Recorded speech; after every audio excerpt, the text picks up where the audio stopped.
Welcome to the Future of Less Work, the podcast where we explore how work is transforming one puzzle piece at a time. I'm Nirit Cohen, and today's episode is different because Microsoft's 2025 Work Trend Index doesn't just give us one more piece of the puzzle. It breaks up the entire picture we thought we were assembling and draws a new one altogether. It doesn't just extend familiar trends, it introduces an entirely new paradigm and vocabulary that reframe how we think about jobs, teams, the organization in the age of AI. You're going to hear terms like frontier firms, intelligence on tap, agent bosses, work charts to describe a world where AI isn't just helping us do more work, it's reshaping what work even means. This doesn't look like an evolution. It looks like a new blueprint. And today we're diving into that blueprint with someone who helped shape it. Colette Stallbaumer, General Manager of Microsoft 365 Copilot and the co-founder of WorkLab at Microsoft. Colette, welcome to the Future of Less Work. Thank you so much, Nirit, for having me. And thank you for taking the time to unpack the 2025 Work Trend Index with me ahead of its official release. I really appreciate it. It means a lot to be able to bring the conversation firsthand to our listeners and to my Forbes readers. We're going to try and make sense of all of what's coming and how we can prepare. Let's dive in. Great. Sounds good. So it felt to me like you're sounding the alarm that the future of work has arrived early. And I'm wondering why you said that and what you think has changed in the past 12 months since the last report. Yeah, it's really interesting. We did say right up front that the Work Trend Index is different this year. And I think it's a different year. If you just look at sort of where technology, how fast technology has evolved and is changing. And of course, by technology, I mean AI. So we did a typical thing here. We did a global survey, but we also talked to lots of different companies, economists, startups, academics, because I think the world is changing so fast. We tried to get a really broad view and perspective on that. And we do feel that based on all those conversations and all the data we have, that 2025 marks a turning point. Okay, that's interesting. I think we want to unpack that a little bit. I think the one that Yes. that jumped out for me really quickly as I was reading through the report. And I'll kind of put brackets here, but about a decade ago, in fact, almost to the day a decade ago, The Economist put out an article that was called Workers on Tap. And it was that very first idea that we were breaking up the old model into kind of the gig economy and workers in kind of a cloud of labor out there. And you had it almost felt like the next phase of evolution. You called it intelligence on tap or intelligence on demand. And my HR hears were very sensitive to this idea that we're no longer talking about human resources, we're talking about intelligent resources. Yes, that's right. Yeah, it's a big idea. And you started off by asking me sort of what's so different this year from last year. And if we just contrast that for a moment, we look back at last year. What we saw last year is employees were experimenting with lots of AI tools. But they told us their usage at work was they were already doing that. And leaders were somewhat behind. They weren't really on the front foot, helping them think about how to use AI at work or having a strategy. And this year we see that flipped. This year, 82% of leaders told us that, they really feel 2025 is the pivotal year to rethink strategy and operations and how they think about even structuring the business because of these advances in AI, where AI can now, think and reason like humans. And the fact that we've crossed that threshold is really what the inflection point that we're at and what's behind some of this. So you're almost saying, it's almost like you're saying, okay, the leaders experimented, said, oh my God, and then they're saying, okay, I want everybody to use this and I need to do this differently. Yes.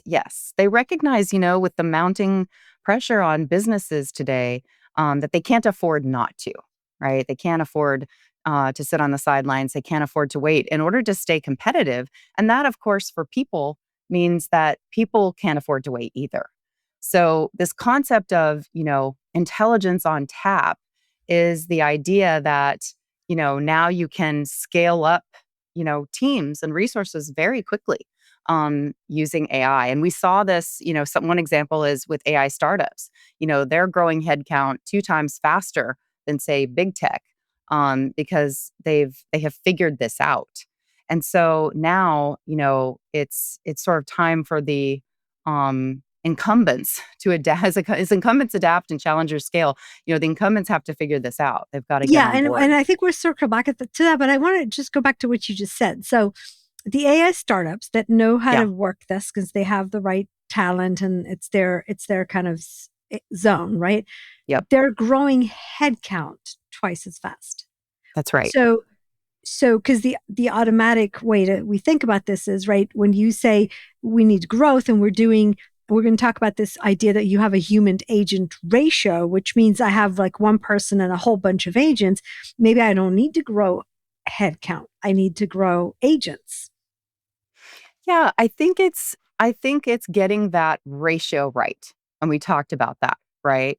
I think the opportunity for people in this moment is just to really start, if you've been sort of experimenting with these tools, now is the time to start to really ramp that up. If you're not already using AI daily in your daily work, then as these things called agents come along, which I know some of your listeners, we'll get into that and talk about that. But as people start to figure out how to use agents more along with AI assistants like Copilot in their daily work, then you can really start to outsource and automate and do all kinds of things that you weren't able to do before. So really the message is, it's a pivotal year. And if you are just up to now not really using these tools daily to help you do your work, now is the time to really, really jump into that and get going. Right. And then I also, I mean, I have to admit, right, I did this myself. So I use AI all the time, but I saw this human agent ratio and I said, okay, Mhm. so if my company's not giving me the tools, right? Because that's how it used to be. It used to be IT would give you a system, right? And you're basically saying, no, go be more productive, right? So figure out a way to offload to manage a bunch of agents. Go do that. That's right. In a way. I mean, I think that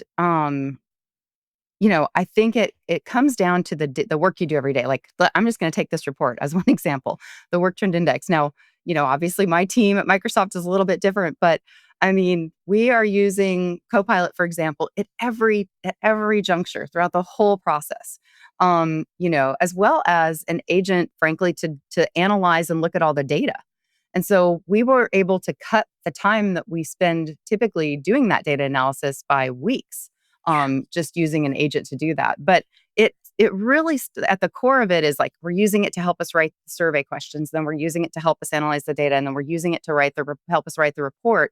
There's humans in the mix of all of that, right? But we are able to scale faster and get to our destination faster because we're using AI at every step in that workflow. And Yeah, that's just one example. and you actually called this turning people into agent bosses. So I was Yes, wondering because I saw that surprising piece of data where suddenly managers were adopting this faster.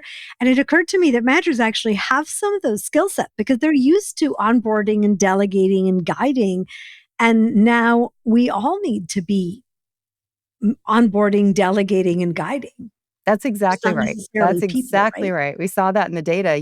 The skills that managers have to do this come a little bit easier, but it's actually really empowering, right? Like now everyone can be an agent boss. Every employee you can be the boss of, it's like running, thinking about your work as you're the CEO of your own startup.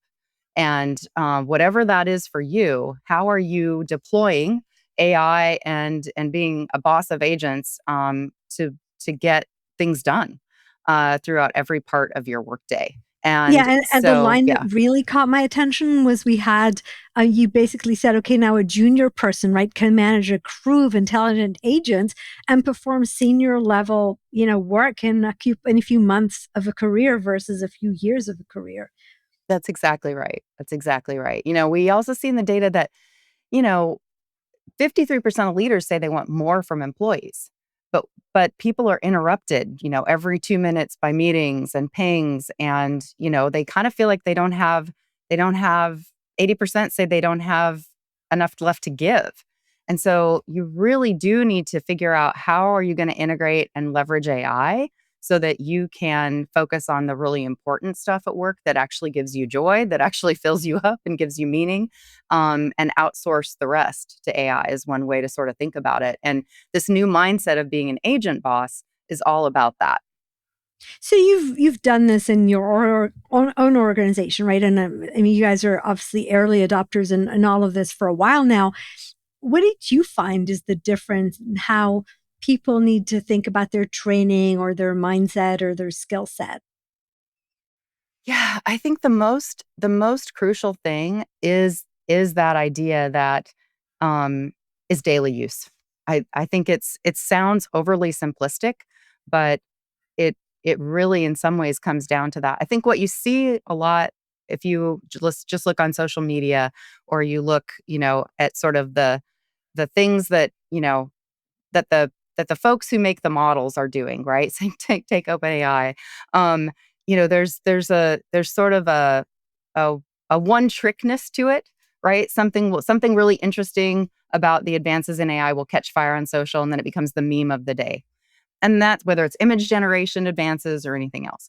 That's really interesting, but that is not the same as really thinking about how you can use it every day in your work, right? You kind of have to start everything with the question of, do I need to do this, or is this something I can outsource to AI, to an assistant, and then ultimately to an agent? And it's getting into that different mindset that makes the biggest difference. The other thing I would say is it's about activating this at every level of the organization. Okay. So you can't just expect employees to do this on their own. Leadership at the top matters a lot, makes a huge difference. And I mentioned, that stat of 82% of leaders say, hey, this is the year. Um, and so, we also saw in the data that, 78% of leaders plan to hire for AI specific roles. And so, I think they're looking for these skills and they're looking for employees to raise their hand and say, hey, I got some ideas about how I can use this to do my job better. But you have to activate it at every level of the organization. And the third piece of that is like line of business leaders, right? Like how are they working with their teams to really integrate AI in a meaningful way that actually doesn't just help us do the same things better and faster, but fundamentally changes how the work that we are doing, the work that we're Yeah. doing. Yeah. And I actually want to talk to you about that because one of the most interesting even terms that you have there, right? You had this idea that you're moving from org charts to work charts, right? Which basically means we organize the work, the people and the agents, right, around the work that needs to be done and not around the functional hierarchies. And I'm sitting here thinking, we've been talking about the networked organization and needing to organize around work for versus hierarchies for a really long time. And we haven't quite figured out how to do it because the lines are still the lines, right? I mean, who's my boss? Who do I report to? Who writes my review? Who gives me my Right. salary and promotion? Why do you think this is going to be different? Yeah, I think it does have major implications for how organizations are structured. And this idea of a human agent team. And you kind of have to think about these agents like a colleague, like a digital colleague, right? Like we have two of them right now that I'm using a lot in my work. Researcher, which is like having a highly skilled researcher on tap, if you will. An analyst, which is like a data analyst.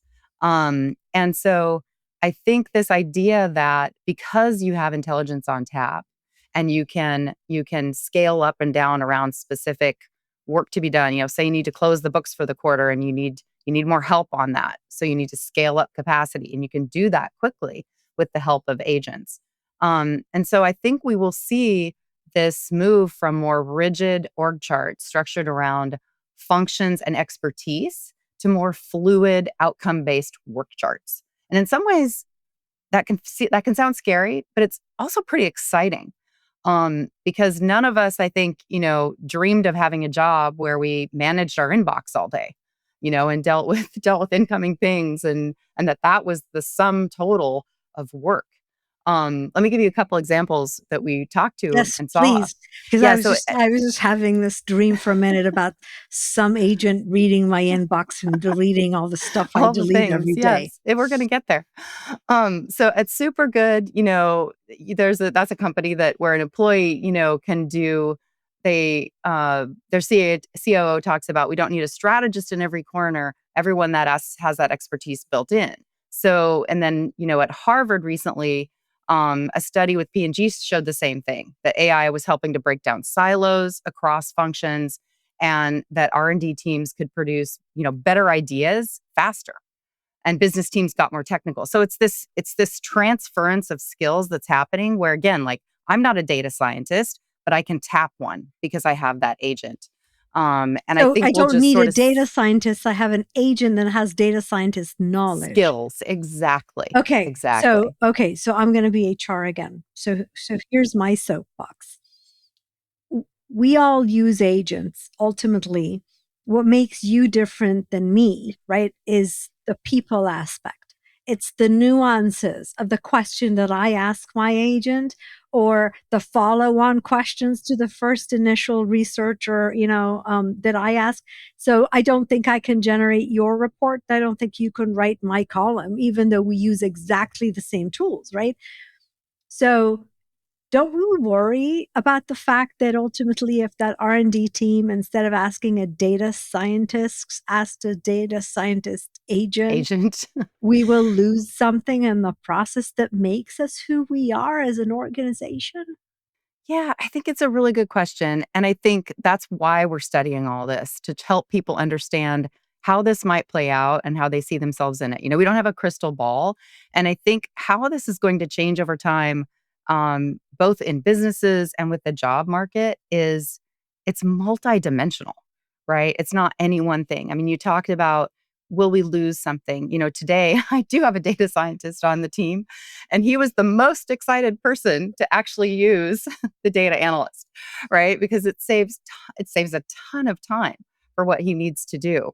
But I also work with someone, one of our more content creator writer type folks, and she's using it too, because she's saying, wow, I can cut down on so much time to help me understand the data, right? And I don't have to actually bother Alex, who happens to be the data scientist on our team. I can get that information for myself. I can skill myself up. I can learn, and I can acquire new skills that I didn't know I had. And so I think it's really multidimensional, and it's going to evolve over time as we all get more comfortable with the fluidity of how this may play out at work. Yeah, I understand why at this point in time we have to kind of take it to the extreme, right? But I Right. have to say that when I saw that, for example, the human agent ratio, and we get what we measure. When I saw the human agent ratio, I was asking myself, why does it matter how many agents I deploy, right? If what you really care about is that I deliver something, and I use agents to cut the time, or to not have to ask Alex, or to gain access to knowledge I don't have. Why does it matter if I'm using 2, 5, or 15? Well, I think there's going to be a balance in that. I mean, it kind of comes back exactly to what you just described. You have to have people with the right skills at the helm, right? I think we believe that deeply. You have to have humans in the loop. You have to have people who still do have some of that domain expertise. And again, I think this will play out over time, but I think, to your point, if the and we don't know what the right ratios are all going to be at. That's part of the journey we're all going to go on. But if you don't get the balance right, then you are going to have sort of, agents run amok. And that's not what we're saying. What we're saying is, I think we'll go through phases, right? We sort of see this playing out, in fact, in three phases. In the first phase, and every organization will be different. Every organization will go on their journey, and we'll have a different journey. But essentially, we're kind of in that first phase now, for the most part, where people are using AI as an assistant to help them do their current job, better and faster, to save Right, time. right. And then in the next phase, we do see that's where we start to get into that human agent ratio of people, of agents joining the team, if you will. Okay. So then you have, a team of people and they're using agents in their work, and there are people still that are and directing that work, right? And agents are going away to automate something and come back and give you an answer. And with these new chain of thought reasoning models, that's exactly what we see. You really can watch, you can ask these, let's take researcher, you can ask it to write you a 20-page report on some subject that you might not have a lot of subject matter expertise in, and you can watch it do the work. Okay, so it will Yeah. come up with a plan. It will tell you where it's going to go out on the web to get the sources, what internal data it's going to use. Come back and say, does this look good? Is this what you want? And you can either say yes or no, and then it will execute the plan. And so Yeah, it also teaches you to ask the right questions because it I ask it a teaches question and then you. it gives me 15 new questions to decide what exactly I meant. So That's I right. That's totally exactly get it. right. So it's an Yeah, iterative process between right. the human and the agent. And so when the agent joins the team, right, there's humans involved instructing and guiding that work. And then in the third phase, which we call the frontier firm, as you saw in the report, that's where you really sort of um, have this fully stood up with agents who are working with other agents to execute entire business processes, whether it be supply chain or logistics. One of our customers, Dow, is doing some of this work already with a couple of agents to automate their supply chain. And they're still coming back, right? There's still humans in the loop, but it's how can you scale that in an even bigger way to have agents doing more and more work autonomously. So let's talk about frontier firms. I actually saw that term. Say more. What does that mean? What does it take to be a frontier firm? Okay, so we studied this and we applied 5 criteria to understand what could define a frontier firm, as we call it. And the first thing is their company had org-wide AI deployment of AI. So that goes back to what we talked about in terms of like, are people using it every day? Okay, not weekly, not monthly, daily in their work. And does everyone have access to it? Right. And of course, if you're a business, you want to do this safely and securely and smartly with the right, permissions based tools so that your IP is protected. That's really important. We believe that deeply at Microsoft, and that's why we made Copilot the way we did. But that's number one. And then the second one is they really had what we call advanced AI maturity based on an index that we created that looked at things like the pace of adoption, the pace of using AI for innovation, and some other things. And then they also indicated both current and projected use of agents. And then finally, they had a belief and a mindset that agents will be the key to realizing ROI on AI. So, and the firms that we call frontier firms met all 5 of these criteria. Can you give an And example of, I'm sure that it also then it shows up somewhere, whether it's results or productivity indicators. So can you give an example of ones that you've identified? yeah, I mean, not directly from our data. I mentioned super good and some of these what we call AI natives that we're studying. Um, but so we don't. So the survey is blind, so we don't have an example directly from the data. Mhm. But we do see companies who are doing this and today, and how that is helping them reach a scale faster and scale their bottom line. So you're a leader of an organization, and I'm pretty sure you're managing it towards this goal, if not there, right?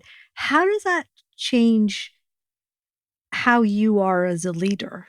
What did you need to do differently, or how did you need to transform your own skills? Yeah, I mean, I think it comes back to this idea that are we using AI to fundamentally, transform the function or the discipline, if you will? How are we as a marketing organization? And I mentioned one example of how we're using it already with the Work Trend Index. I mean, it really did transform the end-to-end process of how we are outputting that work. And so you have to look at everything you're doing and say, and pick a place to start, right? Like, where can you apply this with intensity and lead by example, right? Are you using it in your own day-to-day work? But an interesting thing that we saw when we study these frontier firms and the data is that the other interesting thing is that 71% of the employees in what we call a frontier firm say their company is thriving compared to just 37% globally. Mhm. So, that gives us some hope, right, in terms of how people feel today about work. 55% of folks we talk to in these types of companies say they're able to take on more work and they feel like they have more opportunities to do meaningful work. So, it's it's it's people who've cracked the code on how to use AI to actually help them do the work that fills them up instead of drains their energy. Yeah. So also, I think getting away from this, I think I saw it somewhere, right? That getting away from the fear that it's an Excel spreadsheet, right? I'm going to bring in 50 agents and remove 50 people or maybe 45, right? That's right. That's right. Yeah. Okay. So when you think about this from the individual perspective, and I was thinking about my grown children and they're engineers and they're in tech, right?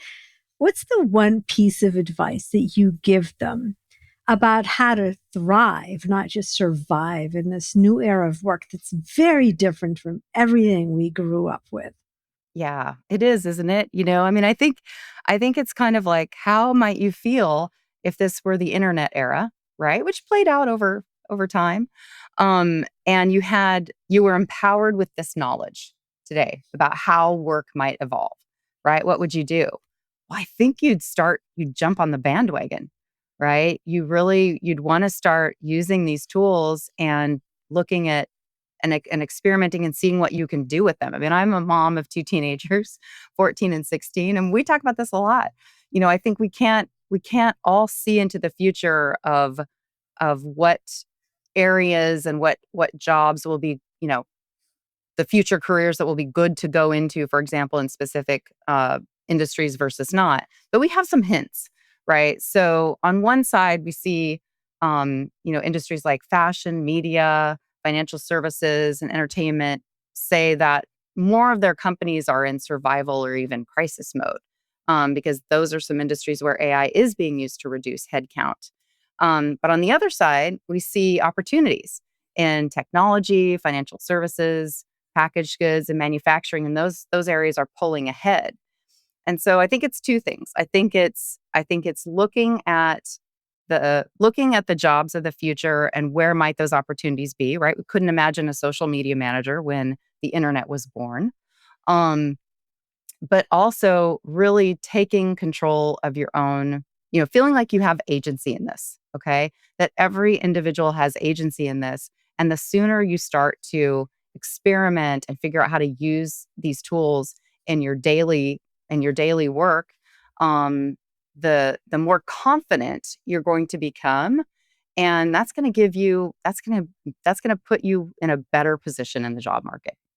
Yeah, yeah, I would agree. In fact, I would go further and say, first of all, I wouldn't worry about jobs and professions. We're making them up as we go along. That's So right. We're making it's them up what as we you're go. really doing is learning skills and capabilities. And so I came right before we had this conversation. I was talking to someone who's on the job market in the US and they're looking for a job and they came off of a training function, right? And I said to him, this is what I would do now. I would go become best in class with AI and agents because organizations need people to help train people, right? It's A just a hundred matter of do you percent. have the right tools to bring on board to bring value? 100%. And that's also what we see, right? Those are the people who leaders want to hire.